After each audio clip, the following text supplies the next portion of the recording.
Well, hey guys, and welcome back for the latest episode.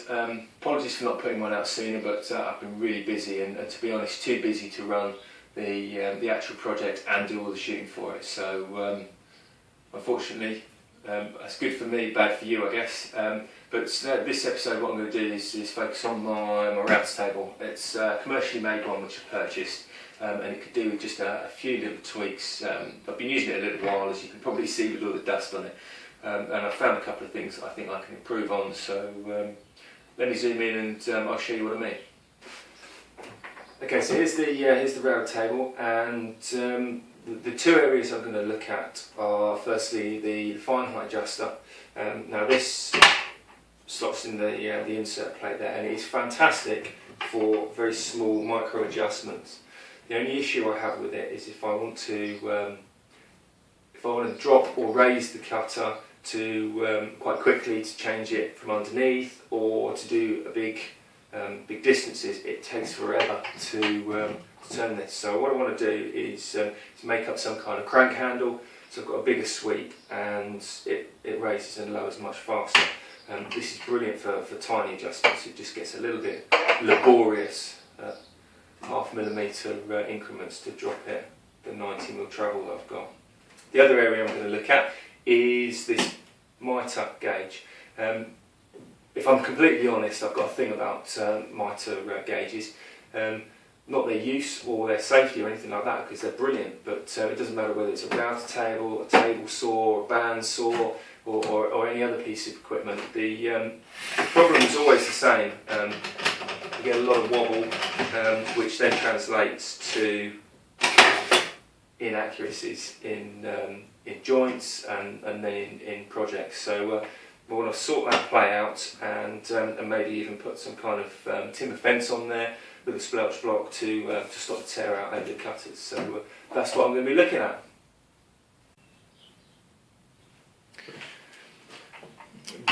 Okay, well the fine height adjuster on here is a 12mm socket on a 12mm nut on there. So what I've done is I've got a standard 12mm socket individually from the socket set.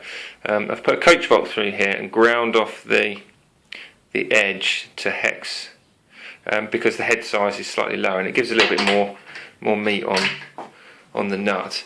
And I've fixed that in tight with some polyester resin, for the same stuff that you use to put chemical studs in concrete and brick walls, because I had some kicking around. I guess I could have used epoxy or something like that, but I didn't have any. So that's that, and I've got the main stem.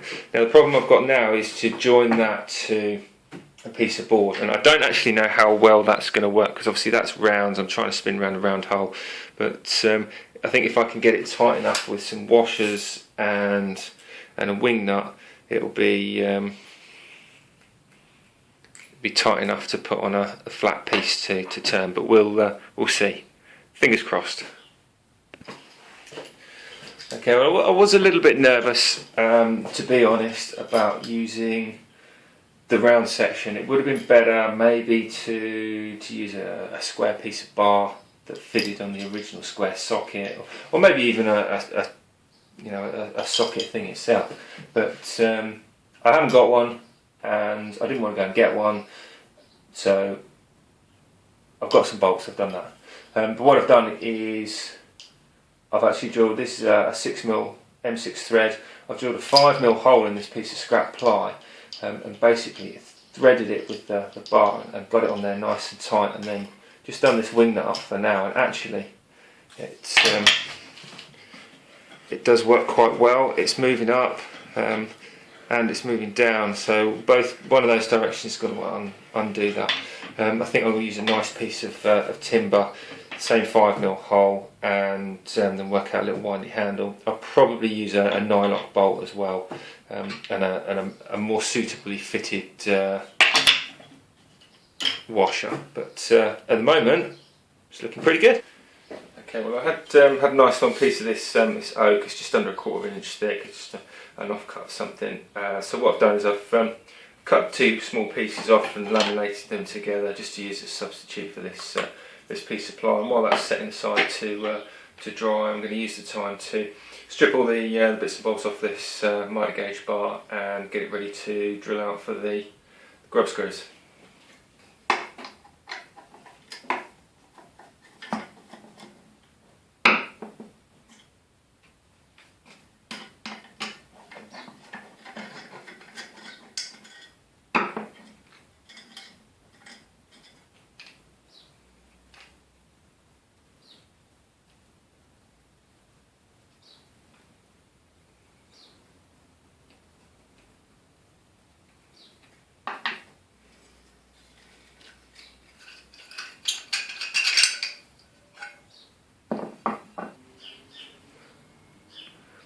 Okay, well, I've got my mitre bar set up on a temporary fence.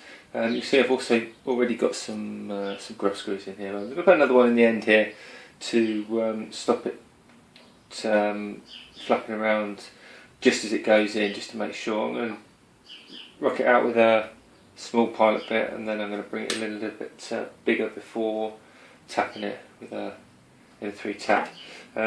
Also, this kit only comes with one tap, so rather than having a tap, obviously these are blind holes, and so what I need to do is drill the hole deeper to get these partial threaded bits in a longer blind hole than the grub screws are. So I'm going to go down to probably about halfway the width of the bar, so set the depth and away we go.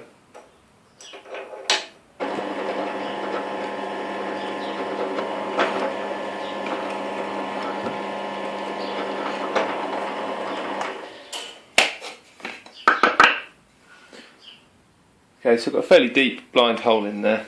Should be ample to get this tap in. Nice and gently. There we go. And just break off the swarf. I'm only doing a small thread size. I'm not going to bother putting it in the vise.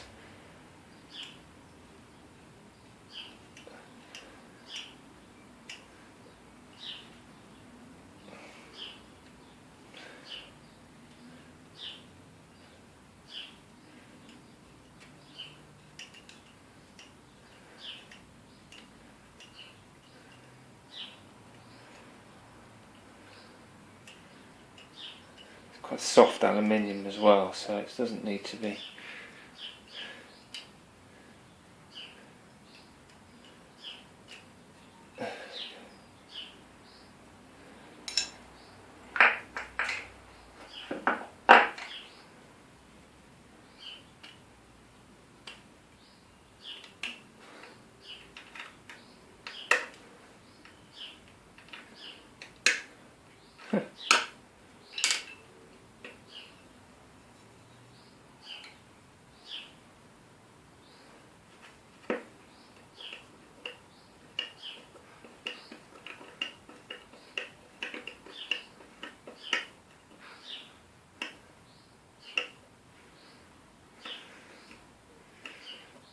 That's probably deep enough now.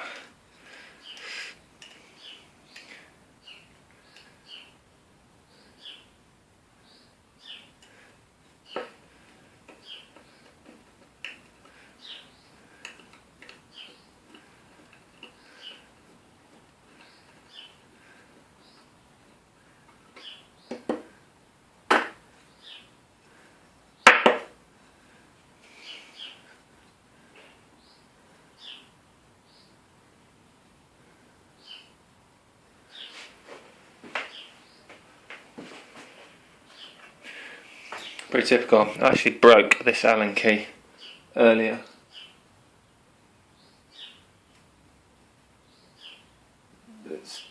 It is working.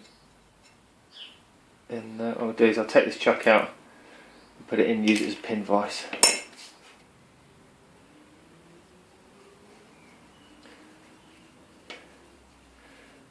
Lovely job.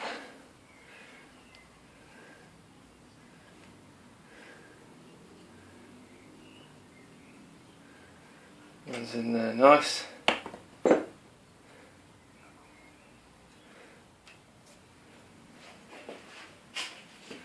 going to use a bit of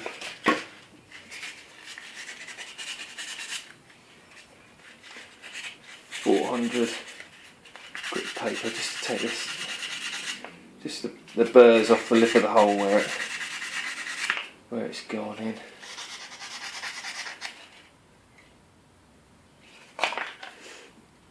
Just got to screw it.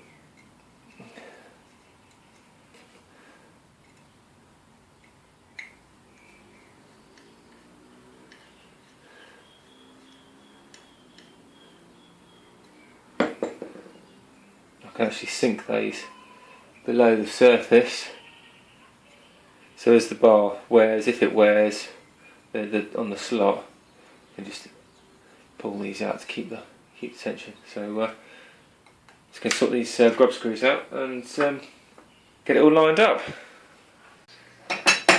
Okay, so I've got all my grub screws in there and my Allen key in my improvised handle. So what I can do now is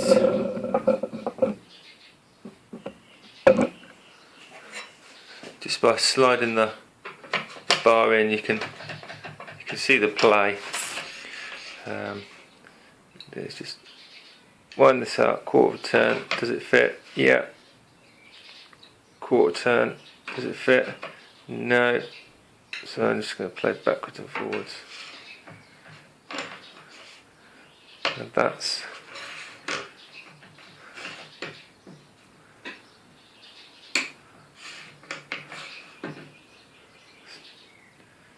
you can get some very fine bit of play there. There we go, and as it gets closer, there's no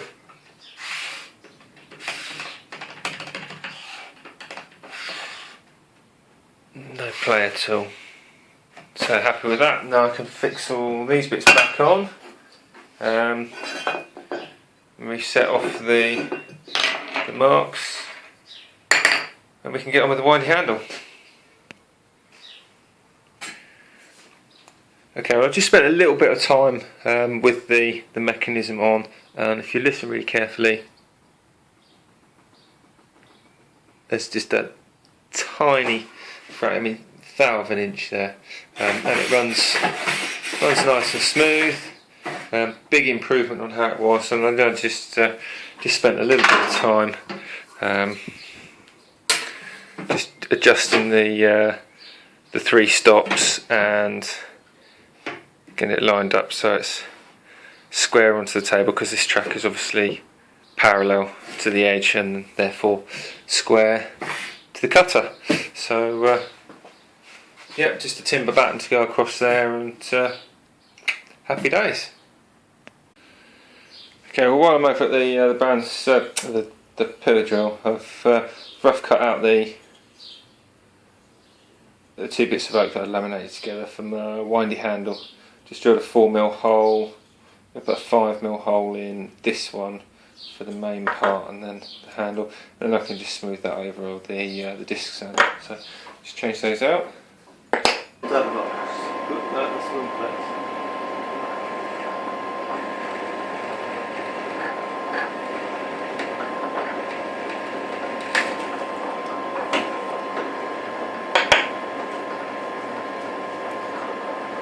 Perfect. That'll do.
the larger hole. I'm just going to wind this through.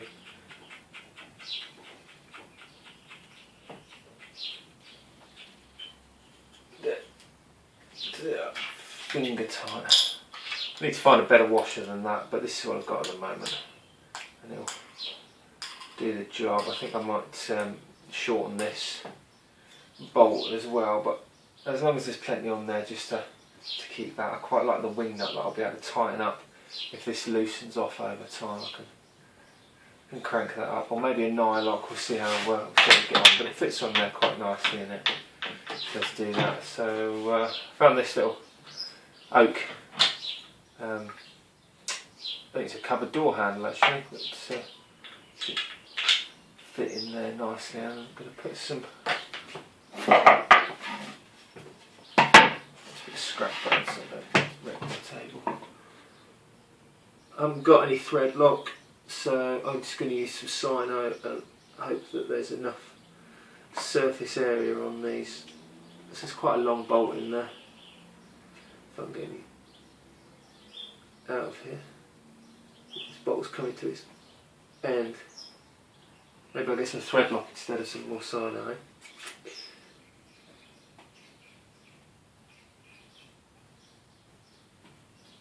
That was supposed to be a joke, but I think it might be only a true word, eh?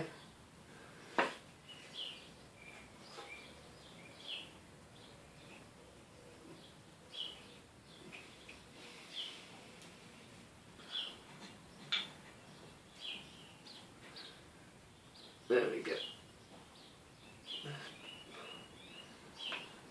Got plenty on there.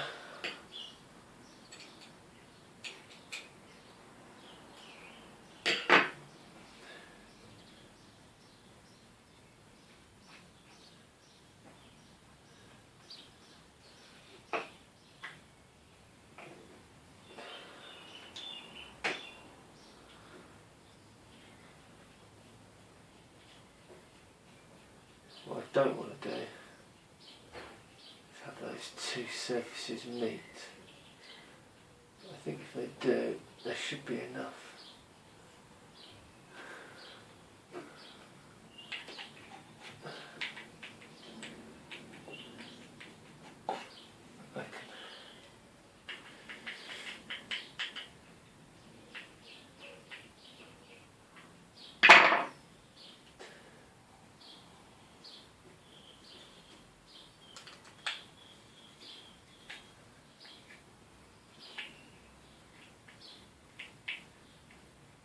A little gap there. It spins freely. I suppose I could have put some more finish on there and rounded over these edges and done all sorts of things. I think the only thing I'm likely to do is maybe just run some sandpaper across there just so I don't catch myself, but yeah, I'll do the job.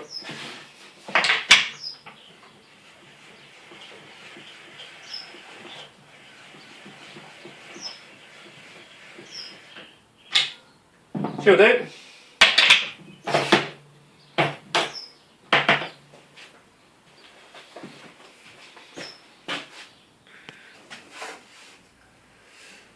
Well, hey guys, that's another project done and dusted. I hope you enjoyed watching, or if you didn't enjoy it, then maybe you learned something or something to try out to make an improvement on your own router table, or actually even your table saw or band saw or whatever kind of mitre box you've got on your kit. It is quite simple, and it just involves tapping out a thread and putting an appropriate size grub screw in there with an Allen key. So it's not particularly difficult, and I've now got virtually no play at all in that. So I'm really chuffed. I haven't put a timber bar on the mitre box, but I actually dug out this, which was the old rip fence off my table saw here, and it's got some T-tracks in it. So what I'm going to do is, I haven't got any bolts at the moment, I'm going to get some bolts and pop that on there, so that will then slide.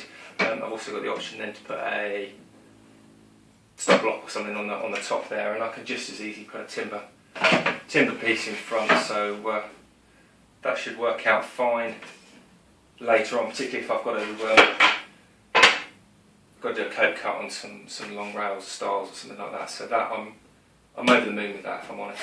It should be good on a lot of joints, because obviously I haven't got a dado stack for the table saw, but that's what I use on the rail table instead. So I'm really chuffed with that.